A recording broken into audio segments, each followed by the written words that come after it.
All right, so welcome to the My Florida Green podcast. Today we've got Dr. Heiberger here. He's one of the certifying physicians on the My Florida Green platform right here in Naples. Yep. So, Dr. Heiberger, so tell us a little bit about where you're from and a little bit about your medical background. Sure. I'm from rural Oklahoma. I was medically educated in New York City, and even though I was an ER doctor for 25 years, I've always been into natural treatments. Lifestyle medicines, nutrition, exercise, whatever herbal remedies work, even before medical school. So I've been in this field for a long time, actually. Okay, all right. So tell us about this. So after being into that prior to medical school, and then going through medical school, how do you feel about pharmaceuticals in our healthcare system? Well, it's a little bit disappointing. Actually, halfway through medical school, I almost dropped out just for that reasons, because even as a young doctor, I was seeing the negative effects of these daily pharmaceuticals that everyone is on, and also the reasons they were being written for are not what people think. So certainly pharmaceuticals are very effective for certain conditions, sometimes, generally acutely, but chronically in general, they're somewhat disastrous for long-term health. So that's probably what actually put me into the ER, was to avoid a lot of those issues and just deal with acute medicine, but at the same time I was using natural therapies for more chronic conditions for most of my patients. Excellent.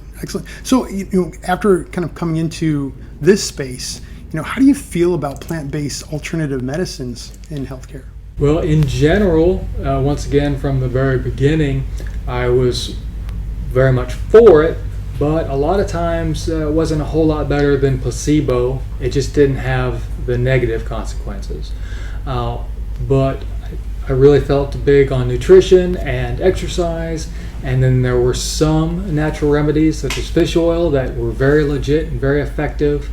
But it wasn't until the last year or so, looking into the research behind cannabis as medicine and seeing the actual patients coming back with just absolutely stellar results, I can very honestly and frankly tell you I've never seen any therapeutic modality this effective with as minimal downside to it.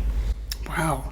So in your time certifying at My Florida Green here in Naples, what are some of the positive results that you've seen throughout your time? It's really too much to name, but just right off the bat, I'm a huge proponent of it. Is a remedy for insomnia, and obviously you cannot do chemo without cannabis. We've all known that. Even mainstream medicine has known that for 30-40 years. So certainly good for that. Some of the surprising elements are that it's so good for everything from sleep apnea to neurodegenerative disorders. Particularly muscle spasticity in MS is well known and well documented, but even things, dementia, Parkinson's, etc., can be particularly effective, surprisingly effective. Wow. One other question. There's been a lot of studies that have come out lately that we've been perpetuated on the news about how it can enhance schizophrenia and things like that. What are your thoughts on studies like that? There's a lot of studies out there like that. Right. Well, it's complicated, but first of all, a lot of the studies are very biased, particularly the way those studies are quoted. If you actually read the studies themselves, the evidence against cannabis is extraordinarily weak. Okay, there are, however, with every narrative, there's going to be a kernel of truth to it, and the kernel of truth to it is that yes, there are certain types of cannabis, certain strains, certain high THC levels that could unmask schizophrenia in someone who already has schizophrenia.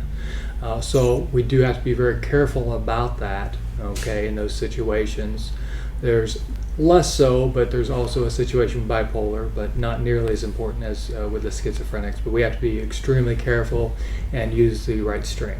I appreciate your insight on that. So any final thoughts on just plant-based medicine and cannabis in general? No, I just do urge people to at least consider it, for a wide range of problems. I could list them for you, but it would take too long. But and also be leery of the pharmaceuticals, particularly for anxiety, depression, insomnia. I could go on forever, but just really want people to consider it as a legitimate therapeutic option, because I promise that it is for many people.